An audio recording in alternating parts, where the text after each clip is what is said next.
Hello, this is Ralph from Happy Dog Training. And today I want to talk about canine vaccines. So first thing, this is not an anti-vaccine episode. I'm not anti-vaccine. This is about what is the right way to go about vaccinations for your dog, and also talk about some of the newer studies. And there's also a book I want to recommend. This is really about what is the current state of knowledge on what you should be doing or considering in terms of vaccinating your dog. Because unfortunately, what has become the standard practice in veterinary medicine still to this day, I mean, with a younger generation of vets and holistic vets, that's a little different, but with the more traditional vets that have been around for a while and been in business for a longer time, what has become standard practice is unfortunately not that great for your dog. And the studies that have been published over the last 10 years or so on this, they're all pretty clear and they all kind of show the same thing. So it's a pretty consistent trend. It's not just a one-off where somebody tried to make a point. No, it's really a consistent trend of information about especially the annual booster shots and the constant vaccinations. But let's go piece by piece. So the important vaccines that your dogs definitely need is the rabies shot, the parvo shot, and the distemper shot. So parvo and distemper usually come together in a combination vaccine. They're hard to come by individually, which would be actually ideal if you could do one and take a break and do another, just like you ideally do it with yourself. You won't do them all at once. It's usually not the best way to go. But so the parvo and distemper usually come together. And there's like a para-influenza within, so the DHPP or the DAPP or DHPP2 or something like that is usually the abbreviation for this combination vaccine. So parvo and distemper, that's one category or one group. And then there's rabies, which is standalone vaccine, and that's legally mandated. So let's talk about them piece by piece. There's a couple of others I want to touch on, the coronavirus, and then other vaccines in general, and then also the rattlesnake vaccine. So these are the ones we're going to cover in this video. So let's start with the rabies vaccine. The rabies vaccine is obviously super important that your dog is protected against rabies. That's clearly deadly. You don't want your dog to get that. You don't want to get bitten by a dog who has rabies. And that would be obviously the end of your dog, so that you don't want that, right? So you want to definitely have your dog vaccinated against rabies. What you generally want to do, if it's possible, when you rescue, it's not so much, but when you end up getting a dog from a breeder, you have a service dog that's raised, the dog can be sheltered, the dog can be raised in a way that you have just almost no risk to contract rabies. Wait until the dog's a year old if possible. That would be ideal. That is what holistic veterinarians these days generally recommend, because they're not allowed to really, the veterinarians are not really allowed to reduce the amount of vaccine they give to a dog, so they have to give them a legally mandated dosage. And when you do it on a small dog or a young puppy, it's not that great. So obviously, really like toy breeds, there can be some serious problems with that. So if you can wait till 1 year of age to the first shot. Now, the vaccine you're going to get then will be certified for a duration of 1 year. And then 1 year later, you need to refresh that, because legally you're required in most states to have a valid rabies vaccine. And the same vaccine will be given again. It's the exact same vaccine, but this time it's certified for 3 years. So there's no difference in the vaccine. It's not a different vaccine. It's not the 3-year vaccine or the 1 year vaccine. No, it's the same vaccine. Same vaccine, same amount. Just the first time you're getting a certification for 1 year, and then you get one for 3 years. Here's the thing.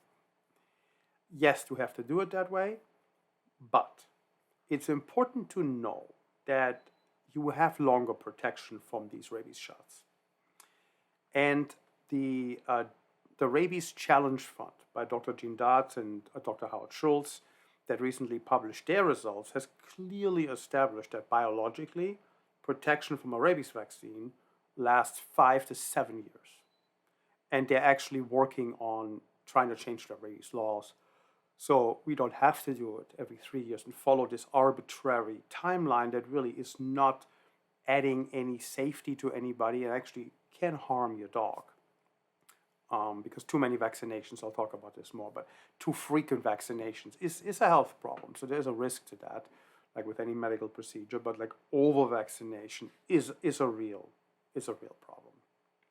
So biologically, they last longer. Legally, you got to do what you got to do. However, this biological longer duration is not just something that's been tested for rabies. That's been tested for pretty much any other vaccine, human or animal or otherwise.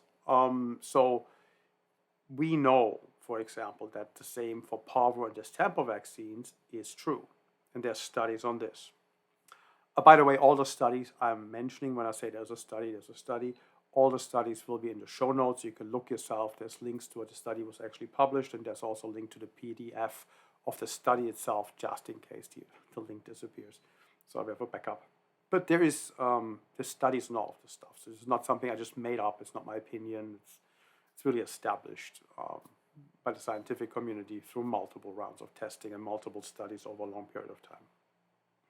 So the duration of the vaccines is longer. And there is no legal requirement on parvo and distemper. Yes, you should absolutely do that. So if you don't vaccinate your dog against parvo and distemper, that's pretty reckless. You should definitely do that to protect your dog. These are deadly diseases. And survival is not guaranteed if your dog contracted. They're hard to treat and they're difficult to treat, especially parvo is tricky. So definitely vaccinate. But you can now vaccinate more responsibly with vaccines where you're not up against a legal mandate. So what does that mean, vaccinating responsibly? And so this goes now to a book that I'm also going to put a link up to. It's called Stop the Shots, that explains the immune system of cats and dogs, and focus on dogs, which is really not different from humans.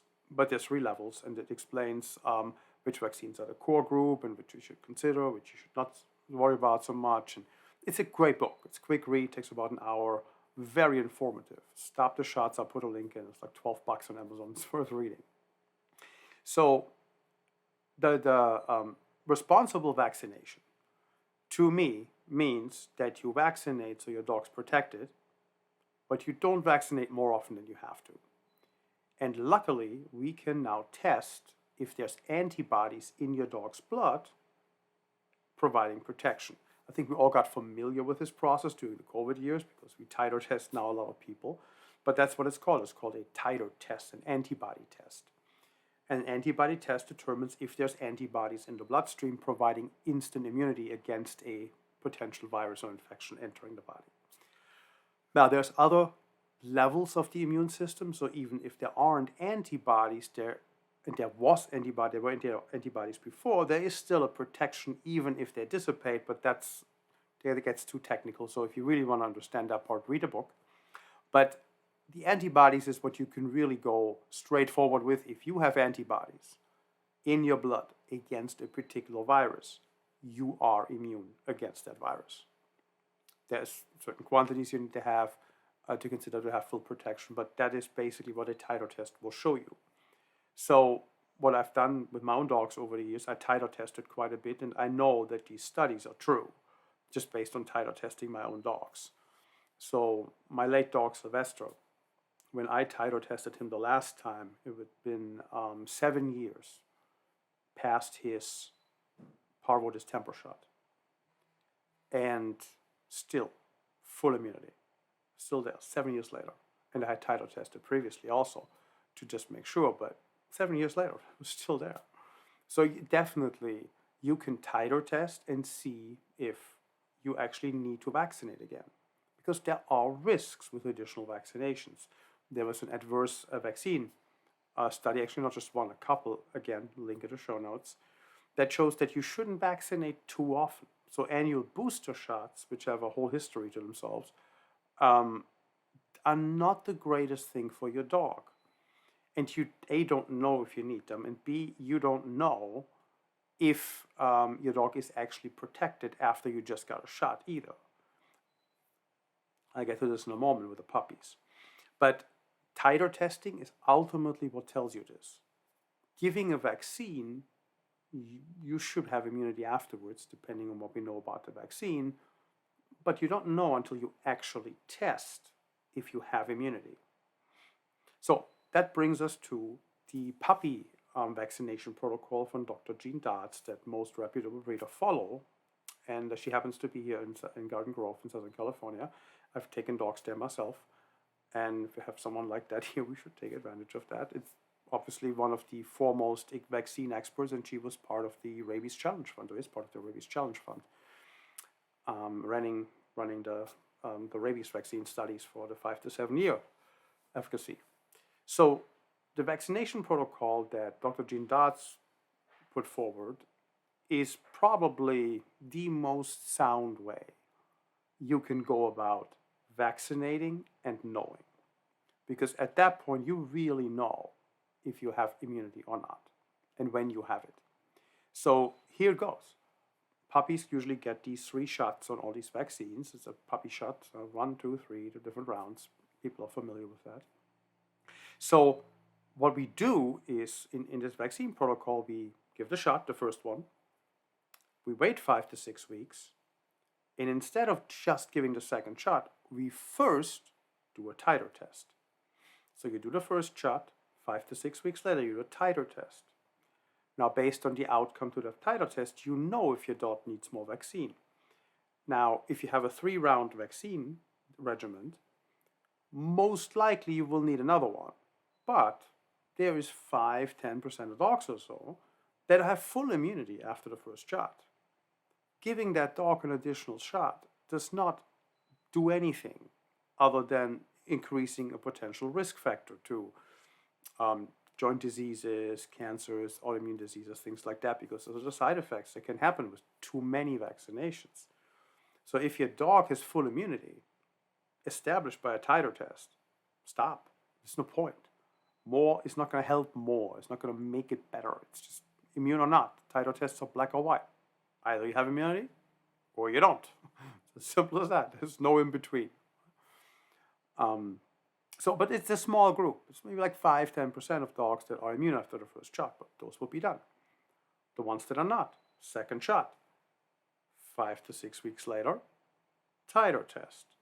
Now you're getting to like 60% or so of dogs that are immune after the second shot. They don't need a third one. There is, again, no point to the third one. The ones that are not, another shot, and 5-6 weeks later, you do another titer test. Because just because you had 3 shots doesn't mean your dog is immune. You assume he's immune, because most dogs will be immune, but there's like a 3 to 5% chance that your dog still doesn't have immunity after his 3rd shot. So if you didn't test that, you don't know if your dog has immunity or not. You're just walking around thinking he's protected against rabies, and then he's not, because it wasn't achieved. And you have a rare dog, well, that's the case.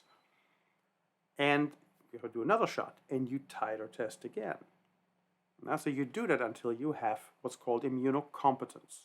You don't call it having immunity, you call it immunocompetence. That's the official terminology. And only then do you truly know if your dog has immunity against a particular disease from the vaccination or not. Now, I've never heard this about dogs, but I know this happens in people sometimes, that people cannot get immunity or cannot get immunocompetent for particular diseases. I know someone who's been trying to get immunocompetent for, I forgot what it was, got a couple of shots, and she just cannot get antibodies. Her body is basically not making antibodies no matter what the vaccine is. So she had like 4 or 5 of something where you normally do 2. And then she's just like, okay, we'll stop here. It's just what it is, I guess. But so in people, you can have a situation where you're trying to get immunocompetent by getting vaccinations. And for whatever reason, your biology will not allow your body to develop antibodies for that particular thing. One particular thing, not all of them. But that can happen. In people, definitely. And if it can happen in people, there is no reason to think it couldn't happen in dogs, because again, the immune systems are pretty much the same in the way they overall function. There's obviously different things a dog is at risk for versus us, and so, but it's different viruses. But how the immune system overall works is pretty much the same. There's no difference. And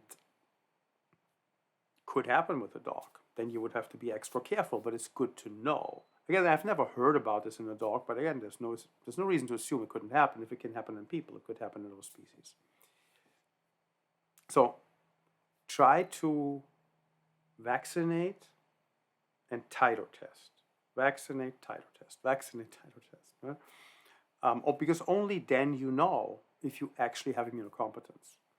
Now, in terms of titer tests, if you are at a traditional veterinarian's office who cannot do the blood titer test in-house, it's going to get pricey because it's going to send it out to a lab. It's going to be $150 or something. It's pretty crazy. If you go to a holistic veterinarian, most of them can do in-house titer tests. So again, Dr. Dobbs here in Garden Grove, she does her own titer tests. She can do them right there. They are a blood bank, they are a research institute. I mean, they have capabilities. She's not the only one. There's other veterinarians who do their in-home titer tests. There's no test kits available that veterinarians can use. And so if you have a veterinarian, a holistic vet, who can do that, these costs drop to like $35 a titer test, which is a more regular price. And then it's much more affordable. Now, that's still probably double than what you pay for just another shot, but titer test will tell you have immunocompetence, and then you may not want to do this every year. Just titer test every 2-3 years and see where you're at, except obviously rabies. Legally, you have to. But that would be a responsible way of testing. Now, as I mentioned, the risk factors from vaccinations, or with anything else, but with dogs, is autoimmune diseases, cancers, and joint diseases. There were actually a couple of studies done, comparative studies at UC Davis, for golden retrievers, Labradors, and German Shepherds. And it was specifically done about spaying and neutering, but it was also some things related to vaccinations. But yeah, certain things should wait, certain things should be done in a specific way. Good, so that's that part. Let's talk about a couple other vaccines.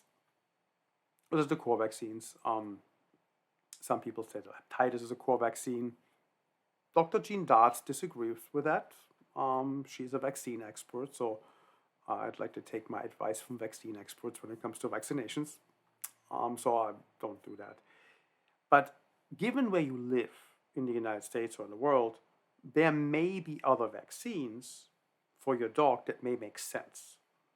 Now, some veterinarian, like the big business veterinarians belong to the pharma chains, they obviously like to do as many vaccines as possible because there is good money in this, right? Vaccines are fairly cheap for them to buy, and then they can charge quite a markup. So, like, give you a level of example here, because you can go to veterinary supply stores and buy these yourself. This is not really complicated. So, if you buy a Parvo distemper combo, that will set you back $4.50 for one vial. You can't just buy one vial. You have to buy a case of 24, 48. But that's the price. It's $4.50 for one vial. When you go to the vet, you're not paying that, right? You're paying $25, $30 for that shot. So that's a good markup. So there's a financial incentive to do more than less, just from that perspective. It's a good revenue stream, generally speaking. So for the other vaccines that are not in this core group of parvo, distemper, and rabies, the way I'd like to approach this generally is you can ask the vet you're talking to, you can also look it up yourself. But how many cases of this particular disease we want to now also vaccinate against additionally? How many cases have happened in the United States, or whatever country you live in, and then in your state or area you live in?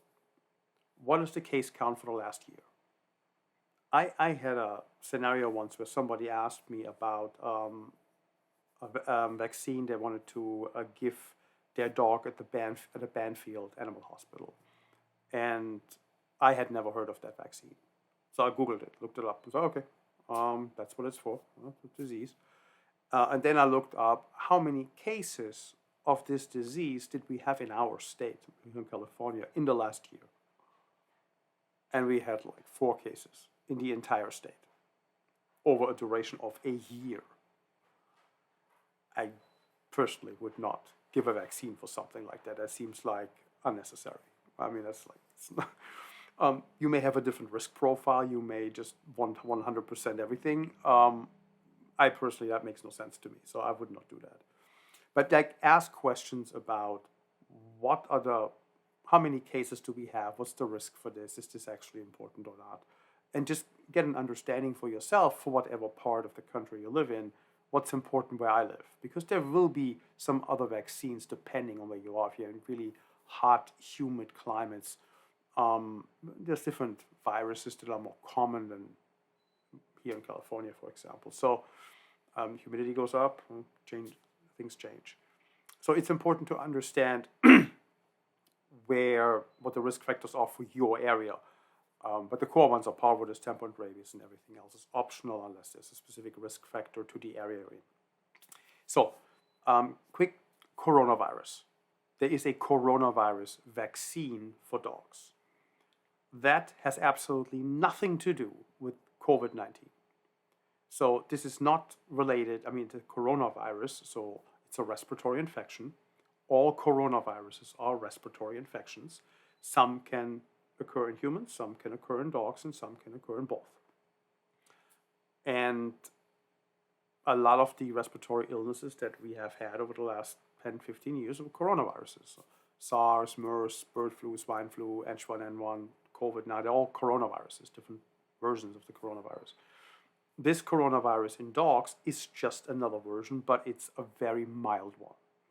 So it's not something to worry about. If your dog ever gets this, super easy to treat. It's like a slight cough medication, you're done. It's nothing complicated, it's not risky, it's not a high risk, it's not a serious disease. So I personally don't vaccinate against the coronavirus in my dog, just like I personally don't get every flu shot that's out there. But again, that's my personal choice, right? So everybody has a different risk profile. I may not get the annual flu shot, but I certainly got coronavirus vaccine for COVID because that's nasty. I had it. I don't want that again. So everybody just should decide for themselves what the right risk factor is. Just coronavirus for dogs is super mild. It's not something to worry about. Next one is the rattlesnake vaccine. So the rattlesnake vaccine is a vaccine that is known to have a lot of side effect risks, far more than normal vaccines in dogs. It is not harmless at all, and it pretty much provides zero protection for the most likely rattlesnakes you're going to encounter. It only protects you, it doesn't even protect you, I'll get to that in a moment, but it only helps against one type of rattlesnake, and that is the least likely rattlesnake you're going to come across. So most likely you're going to be bitten, or your dog's going to be bitten by another type of rattlesnake that this vaccine has zero effect on. So rattlesnake avoidance training, far preferable.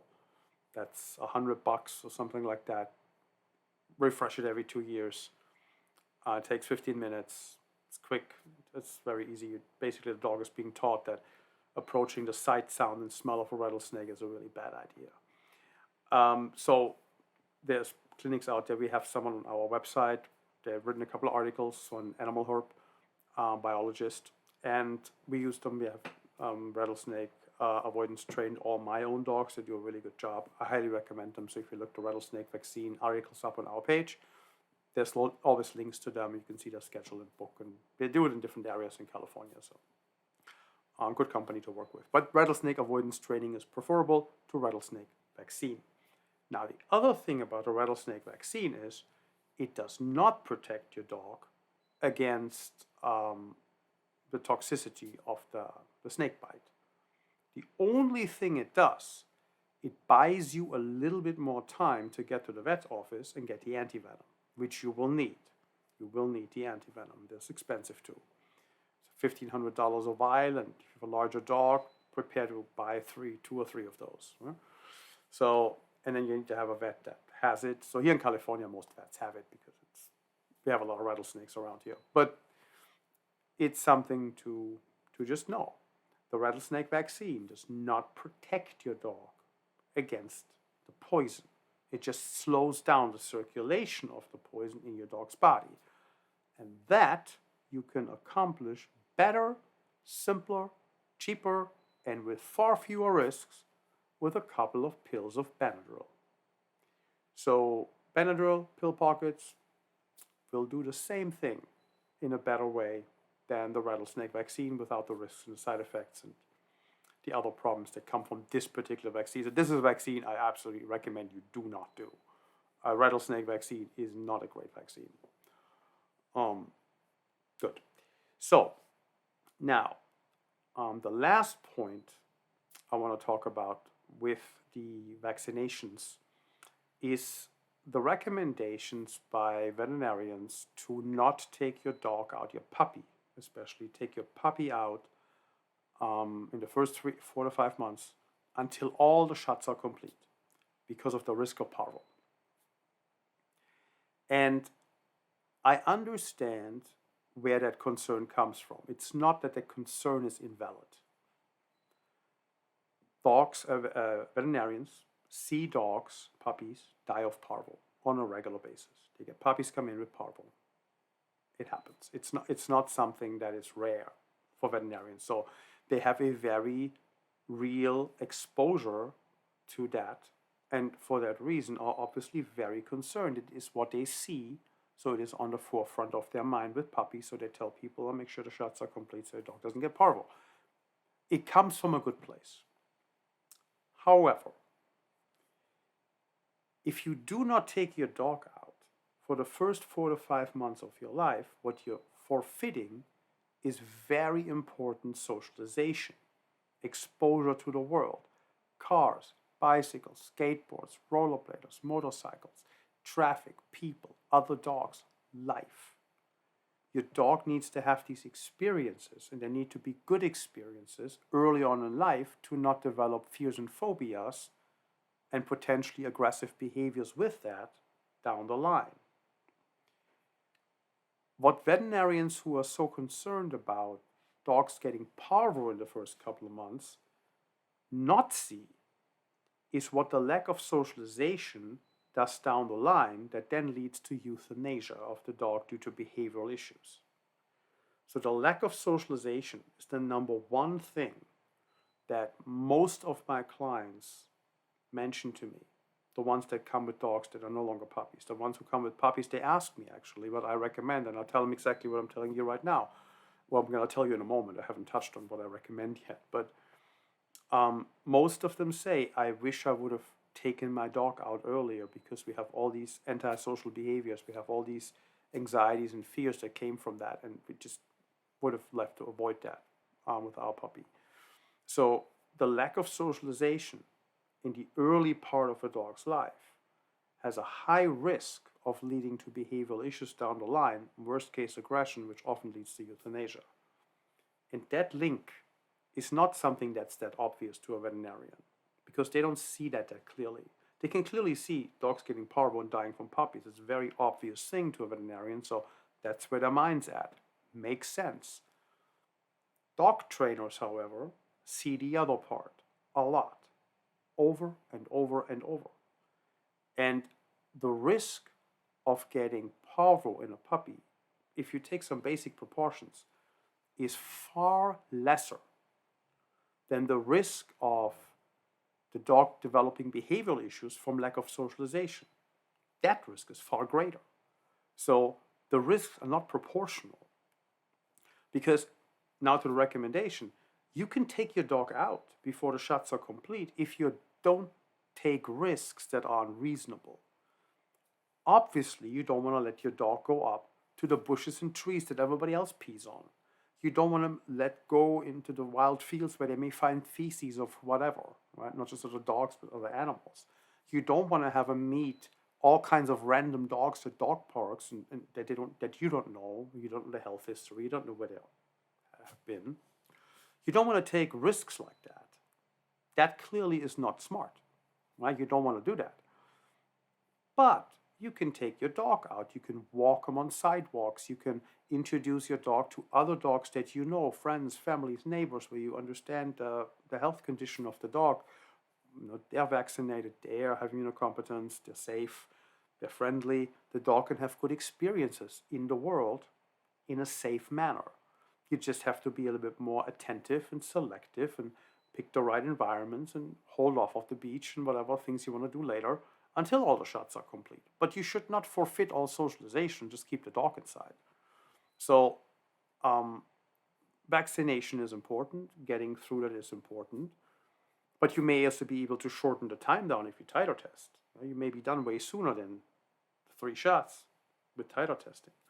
So do not forfeit socialization for the benefit of vaccination. That's my whole point. Do both and just socialize also responsibly and in a smart way. So you don't forfeit these early socialization weeks and months that can make a huge difference in the lifetime of that dog's enjoyment and experience and mental health and longevity if he doesn't develop behavioral issues that are hard to deal with. So, okay, that is, I guess that's it. This is what I wanted to share about vaccinations. I hope this was informative. And again, this is not anti-vax at all. It's about vaccinating against the right things, about titer testing, so you know when you're done, you know that you actually have immunocompetence, and maybe skipping a couple of vaccines that don't make much sense. Investigate other additional vaccines that may be pertaining to your area that may make sense for you in the area you live in, and